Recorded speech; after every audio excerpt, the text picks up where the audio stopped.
Ahora vamos a ver los mecanismos de las reacciones de transferencia de electrones, que son reacciones redox, donde participan los complejos de los elementos de transición. Como son reacciones redox, en estas reacciones hay un cambio en el estado de oxidación del catión central en el complejo y tenemos dos tipos de reacciones de transferencia de electrones: las reacciones de esfera externa y las reacciones de esfera interna. En las reacciones de esfera externa, la esfera de coordinación de los metales permanece intacta. No se pierden, ganan o sustituyen ligandos. No les pasa nada a los ligandos en el complejo, pero el metal cede o capta uno o más electrones. En las reacciones de esfera interna, por el contrario, sí hay un cambio en la composición de la esfera de coordinación, además de que el metal está captando o cediendo electrones. Veamos dos ejemplos, uno para cada tipo de reacción. Acá tenemos este complejo de hierro con cianuro. Cianuro tiene una carga negativa, son 6 cianuros, el complejo tiene 4 cargas negativas, o sea que esto es hierro 2.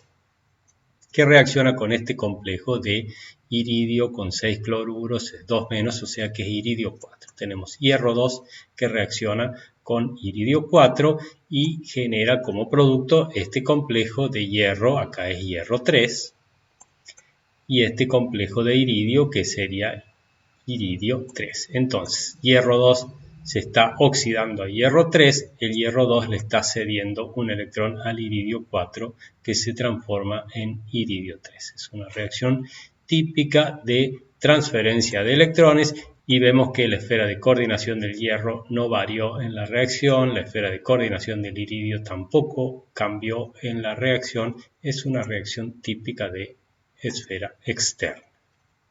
Veamos un ejemplo ahora de una reacción de esfera interna. Tenemos un complejo de cobalto con 5 amoníacos, un cloruro, 2 más acá, o sea que esto es cobalto 3, es cobalto más 3, que reacciona con un complejo de cromo con 6 de agua, 2 más, o sea que es cromo 2 más.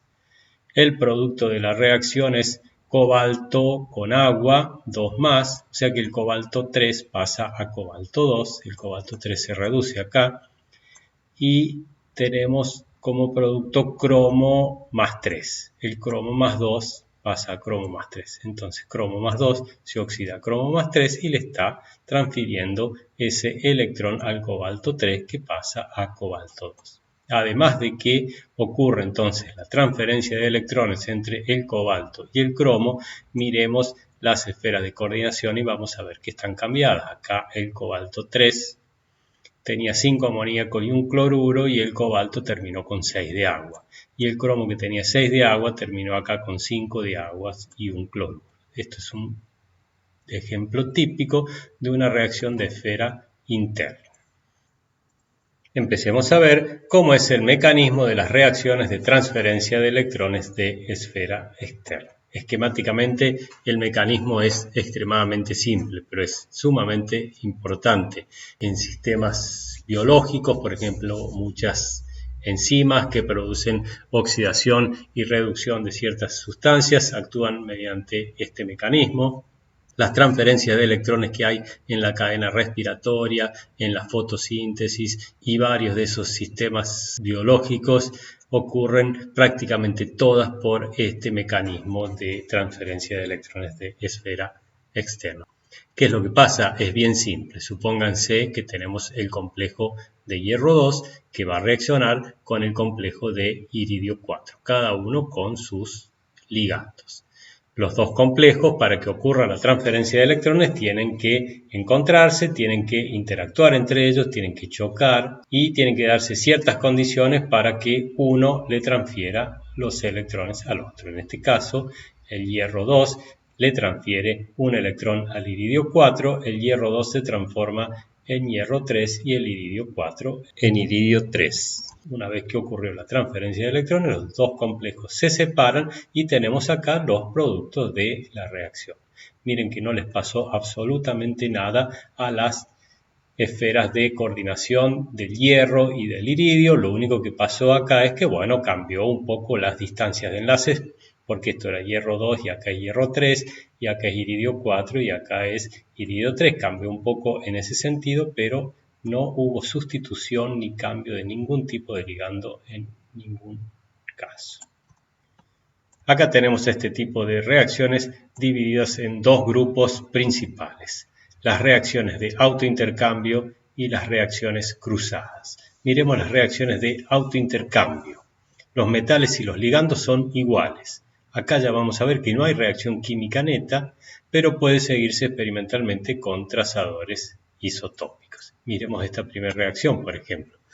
Es manganeso con 6 cianuro 3 menos, manganeso con 6 cianuro 4 menos, que me da manganeso con 6 cianuros 3 menos y manganeso con 6 cianuros 4 menos. Al parecer no hay ninguna reacción química. Si yo pongo a reaccionar esto con esto, aunque no reaccionen para nada, obviamente como producto voy a obtener esto como esto. Parece una broma, pero en realidad la reacción ocurre. Si yo marco este ligando acá, por ejemplo, con carbono 14, acá voy a tener al manganeso 3 con el ligando marcado y voy a ver que como producto de la reacción va a ser el manganeso 2 el que me aparece con el ligando marcado con carbono 14. O sea que la reacción realmente ocurre. Estos son todos ejemplos de reacciones de autointercambio. El delta G de esta reacción es 0 porque lo que tenemos como reactivo también lo tenemos como producto. La ley de velocidad de estas reacciones es siempre de segundo orden, o sea, primer orden respecto a este reactivo y primer orden respecto a este otro reactivo. Y las constantes de velocidad están aquí tabuladas y vemos que tenemos grandes variaciones en los valores. Esto es mayor que 10 a la 4 y esto es más o menos 10 a la menos 6. Hay 10 órdenes de magnitud en las velocidades de reacción de transferencia de electrones, en este caso del manganeso, comparado con este caso del cobalto. Y para las reacciones cruzadas hay una reacción neta real, porque acá tenemos, por ejemplo, hierro 2 que está pasando a hierro 3 y acá tenemos iridio 4 que está pasando a iridio 3. El delta G acá es diferente a 0, los metales y o los ligandos son diferentes y hay entonces una reacción química neta. Y si vemos las constantes de velocidad, estas también son leyes de velocidad de segundo orden. Las constantes de velocidad varían 10 órdenes de magnitud en este primer caso respecto de este último caso. Veamos algunas evidencias que nos indican que el mecanismo por el cual transcurren estas reacciones es el que describimos hace un rato. Consideremos esta reacción, es el hexaacuo rutenio 3 y acá tenemos agua marcada con oxígeno 17 que reacciona con hexaacuo rutenio 2, el agua no está marcada en este caso, y me da entonces hexaacuo rutenio 2 con agua marcada y hexaacuo rutenio 3 con agua sin marcar. Uno podría decir, en lugar de que hay transferencia de electrones, hay sustitución de ligandos. Este rutenio 3 sustituye sus ligandos por agua no marcada y este rutenio 2 sustituye sus ligandos por agua marcada y por lo tanto tenemos esto como producto de la reacción. No hubo ninguna transferencia de electrones, pero el producto es justamente el que corresponde a esta reacción. Pero experimentalmente se observa que la reacción por un lado es de primer orden respecto a los dos reactivos y que la constante de velocidad es 44 molar a la menos 1 segundo a la menos 1. Comparemos ahora esta constante de velocidad con las constantes de velocidad para intercambio de agua tanto del rutenio 2 como para el rutenio 3. Esto lo podemos ver en la gráfica de constantes de velocidad y tiempo de vida media que habíamos visto al principio en las reacciones de sustitución de ligando para moléculas de agua y para rutenio 2 y rutenio 3. La constante de velocidad para rutenio 2 va entre 10 a la menos 2 a 10 a la menos 3 segundo a la menos 1 y para el rutenio 3 está entre 10 a la menos 5 y 10 a la menos 6 segundo a la menos 1. En condiciones comparables, esta constante de velocidad me está indicando que esta reacción ocurre 1000 o 10.000 veces más rápidamente que la reacción de sustitución de agua en complejos de rutenio 2 y ocurre entre 100.000 y 1.000.000 de veces más rápidamente que las reacciones de sustitución de agua en rutenio 3. O sea que este proceso no puede ir a través de sustitución de moléculas de agua, porque si no iría a una velocidad que sería 100.000 o 1.000.000 de veces más lenta que la velocidad a la cual realmente ocurre. Como conclusión, la reacción no puede proceder a través de un mecanismo que involucre la ruptura de enlaces rutenio-agua, porque esa ruptura es mucho más lenta que la reacción de transferencia de electrones, es lo que vimos recién. Además, hay otra evidencia experimental muy fuerte. No puede proceder a través de sustitución de moléculas de agua por el hecho que toda el agua marcada aparece en el producto de rutenio 2. Si fuese sustitución de moléculas de agua acá y sustitución de moléculas acá, lo más probable es que este aparezca con una mezcla de agua marcada y agua sin marcar, y este a su vez también aparezca con una mezcla de agua marcada y agua sin marcar como ligando. Pero no todo el rutenio 2 aparece con agua marcada, porque solamente el rutenio 3 venía inicialmente con agua marcada. Por lo tanto, el mecanismo es como ya describimos: los dos complejos, el de rutenio 3 y el de rutenio 2, se encuentran, forman un par iónico, un complejo encuentro, como quieran llamarlo.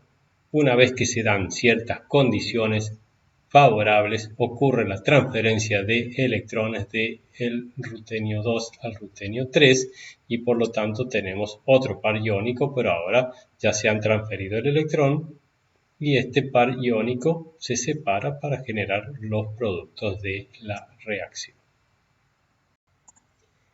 Veamos algunas evidencias experimentales adicionales que avalan el mecanismo propuesto. Se observa experimentalmente que la velocidad con la que ocurre la reacción de transferencia de electrones depende mucho de la distancia metal-ligando en cada uno de los complejos reaccionantes. Si las distancias son similares en los dos complejos, la velocidad es rápida. Si las distancias son muy diferentes, la velocidad es lenta. Y vamos un poquito para atrás a ver esta tabla aquí. Normalmente cuando las velocidades son rápidas es porque las distancias metal ligando en este y en este son muy parecidas, como que la estructura de los complejos son muy parecidas. En cambio acá abajo, si la velocidad es muy lenta, es normalmente porque la distancia metal ligando es bastante diferente. La estructura de este complejo es bastante diferente a la de este otro. Y aquí tenemos dos ejemplos: este complejo de hierro 3 con bipiridina como ligando y el mismo complejo pero con hierro 2. La distancia de enlace hierro 3 nitrógeno en este complejo es 196 picometros y la de hierro 2 nitrógeno en este otro es 197. Son prácticamente iguales. La estructura de estos dos es casi exactamente la misma y acá la transferencia de electrones ocurre a velocidades altísimas. La K es 10 mayor a 10 a la 6 molar menos 1 segundo a la menos 1. En cambio, en este caso, complejo de cobalto con amoníaco, la distancia cobalto-nitrógeno 196 picometros y acá cobalto 2 nitrógeno es 211 picometros. Hay diferencias importantes en la estructura entre este complejo y aquí la transferencia de electrones ocurre a velocidad muy baja. Miren acá, 10 a la 6. 10 a la menos 6, hay 12 órdenes de magnitud en las velocidades de transferencia de electrones.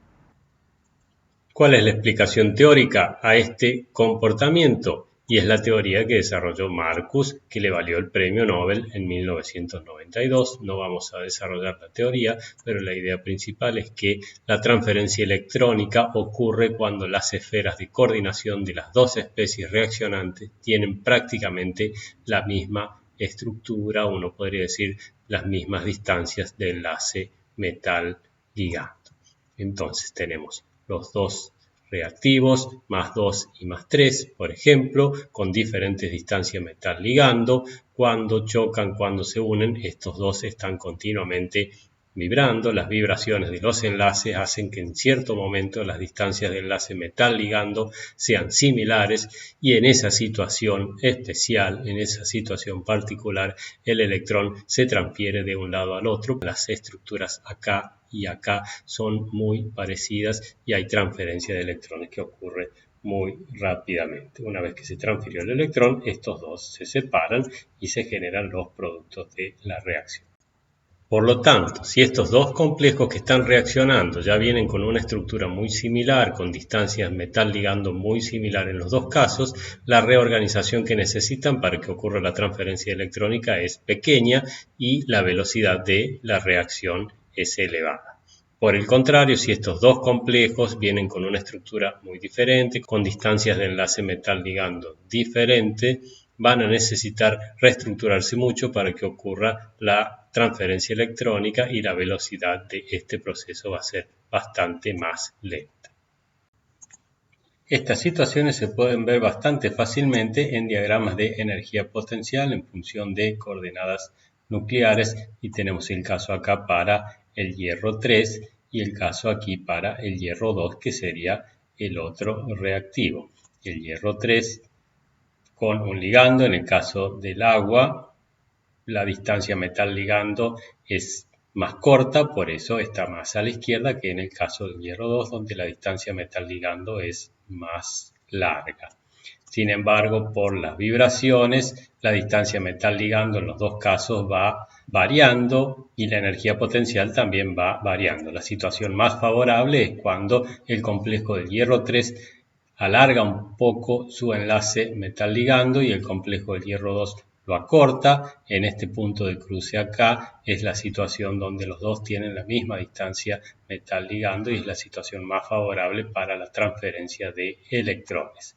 La energía de activación para el proceso de transferencia de electrones estaría dado por esta diferencia de energía aquí. Supongamos ahora que los dos reactivos tengan distancia metal-ligando mucho más diferente que en este caso. Supónganse que la curva azul venga por aquí. Se van a juntar más o menos a esta distancia y por lo tanto la energía de activación para la transferencia de electrones es mucho más alta y la velocidad es mucho más lenta.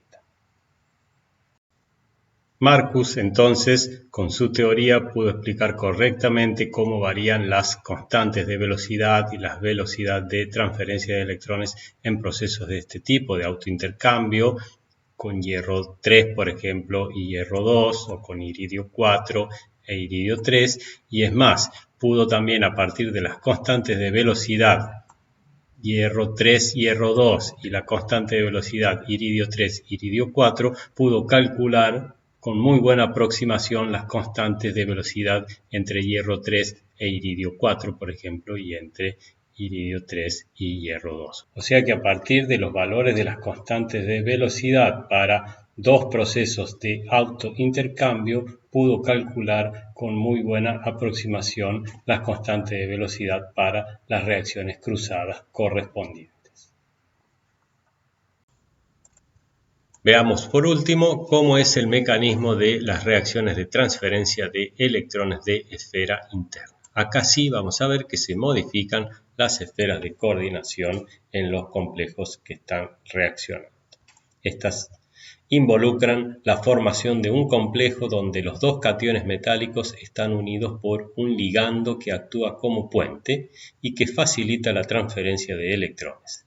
En muchos casos, aunque no siempre, el ligando puente termina siendo transferido desde un centro metálico al otro. Vamos a ver cómo es esto. Acá tenemos un esquema del mecanismo, tenemos los dos complejos que van a reaccionar, un complejo de cobalto 3, un complejo de cromo 2, cada uno con sus ligandos y acá adrede a propósito hemos especificado un ligando diferente, un ligando cloruro diferente a estos ligandos F. Este ligando es lo que dijimos recién, el que va a actuar como puente. En este mecanismo que tenemos esquematizado aquí, uno de los ligandos del complejo de cromo 2 se disocia y por lo tanto el complejo de cromo 2, que era hexacoordinado, pasa a ser pentacoordinado, le queda una posición de coordinación libre. Supongamos que se va este ligando, queda esa posición de coordinación libre. Entonces, como queda una posición de coordinación libre, cuando chocan, este ligando puede ocupar la posición de coordinación que quedó libre, pero acá no se rompe el enlace cloro-cobalto, o sea que este ligando pasa a actuar como puente entre el cobalto 3 y el cromo 2. Y se forma entonces un complejo binuclear con un ligando puente, el cloruro en este caso. El ligando puente lo que va a hacer es facilitar la transferencia de electrones desde el cromo 2 al cobalto 3. Esto está continuamente vibrando. Cuando las distancias de enlace son las apropiadas, el electrón va a poder pasar sin ningún problema desde el cromo 2 hasta el cobalto 3. El cromo 2 se transforma en cromo 3 y el cobalto 3 se reduce a cobalto 2. Ahora, cuando se rompe, el complejo dinuclear genera los dos complejos mononucleares de nuevo, pero en este caso el ligando cloruro ahora pasó a formar parte de la esfera de coordinación del cromo, cuando antes venía en la esfera de coordinación de cobalto. Terminó siendo transferido desde el cobalto al cromo. Y estos son los productos de la reacción. Y miremos. El cobalto venía con todos estos ligandos L y cloruro, terminó con agua en este caso, y el cromo, que venía con todos los ligandos L, se quedó con un ligando cloruro y los otros 5 ligandos L. Este mecanismo fue propuesto, demostrado y muy estudiado por Taube y su grupo de investigación, los que recibieron el premio Nobel por esto en 1983. Veamos el tipo de reacciones que estudió Taube y el tipo de evidencias que encontró para poder postular este mecanismo. Fueron reacciones y fueron reactivos muy inteligentemente seleccionados para poder deducir este mecanismo. La reacción general que se estudió fue esta, un complejo de cobalto 3. Este X es un anión que puede ser fluoruro, cloruro, bromuro, yoduro, tiocianato, nitrato, cianuro y algunos otros. O sea que esto es cobalto 3 y lo puso a reaccionar con cromo más 2, hexaacuocromo. El producto de la reacción es cobalto 2, hexaacuocobalto 2 y cromo 3. Ahora el cromo tiene el ligando X que fue transferido desde el cobalto al cromo, el ligando X. O sea que lo que está pasando acá es cobalto 3 pasa a cobalto 2 y cromo 2 se oxida a cromo 3. Y el ligando X se transfiere de un metal a otro. En los reactivos, el complejo de cobalto 3 es inerte y el complejo de cromo 2 es lábil. Pone a reaccionar un complejo muy inerte con un complejo muy lábil. Acá hay millones o miles de millones de órdenes de magnitud en las constantes de velocidad o en los tiempos de vida media para intercambio de ligandos entre este y este. Y en los productos cambian los tantos. El complejo de cobalto 2 ahora es lábil.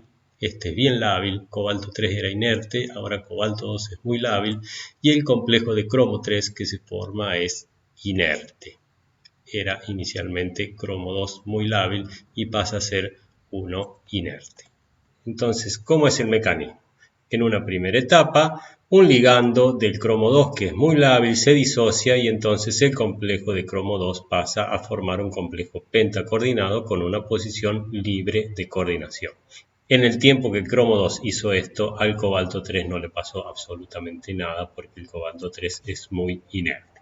En una segunda etapa, ahora, el cobalto 3 utiliza el ligando X para ocupar la posición de coordinación faltante en el pentacoordinado de cromo 2 y por lo tanto se forma un complejo dinuclear con cobalto 3 y cromo 2. Una vez formado ese complejo, en otra etapa se produce la transferencia de electrones desde el cromo 2 al cobalto 3. El cromo 2 lábil se transforma en cromo 3 inerte y el cobalto 3 inerte se transforma en cobalto 2 lábil.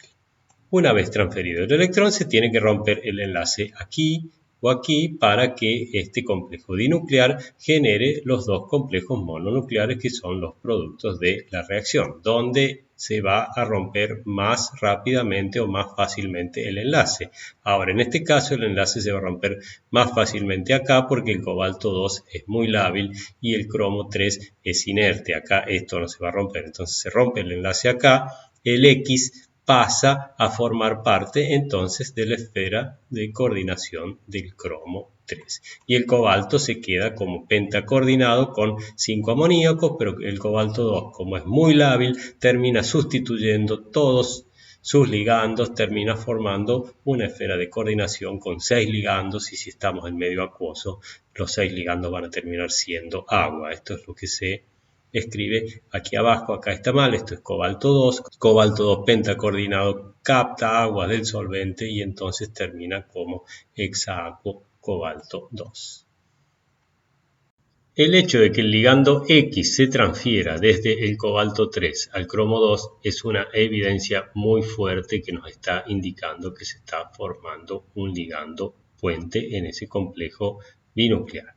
¿Hay otras evidencias? Sí, hay evidencias experimentales adicionales. Por ejemplo, si el ligando X es un anión marcado, por ejemplo, cloruro 36, se observa que el marcado ahora aparece unido al otro metal, o sea, se observa bien que se transfiere. Si por el contrario la reacción se lleva a cabo en soluciones de cloruro marcado, por ejemplo, cloruro de sodio con cloruro marcado, el cloruro marcado no aparece en los productos. O sea que solamente el cloruro que aparece en el producto de la reacción es el que estaba inicialmente unido al otro metal. Y esto es una evidencia muy importante. Si X es S-tiocianato, el producto contiene N-tiocianato. El tiocianato, yo creo que les dije, es un ligando ambidentado. Se puede unir al metal a través del azufre, que sería el S-tiocianato, o se puede unir al metal a través del nitrógeno, que sería el N-tiocianato. Si empezamos con ese tiocianato, se ha unido al metal a través del S, termina unido en el producto a través del N. Justamente cuando forma un puente no le queda otra que unirse a través del N si ya tenía ocupado el S con el otro metal. Otra evidencia, mientras más polarizable es el anión X, más rápida es la reacción. Y acá tenemos una tabla de datos para diferentes aniones X, fluoruro, cloruro, bromuro y yoduro. Y la velocidad de la reacción se hace cada vez más rápida, mientras más grande es el anión, más polarizable es el mismo. ¿Cómo se entiende esto esquemáticamente o de manera sencilla? Si tenemos aquí el anión formando el puente entre los dos metales en el complejo dinuclear, mientras más polarizable sea, más fácilmente va a pasar el electrón a esta zona de carga positiva y después desde esta zona de carga negativa a esta de acá, y más rápidamente va a ir la reacción. Y por último, otra evidencia importante acerca de que realmente se forma un ligando puente, los ligandos X como la piracina son muy eficientes. Esta piracina se va a unir a un metal de este lado y al otro metal de este lado formando el puente, y como está conjugado acá, la transferencia de electrones ocurre muy rápidamente y va a poder permitir la transferencia de electrones muy fácilmente.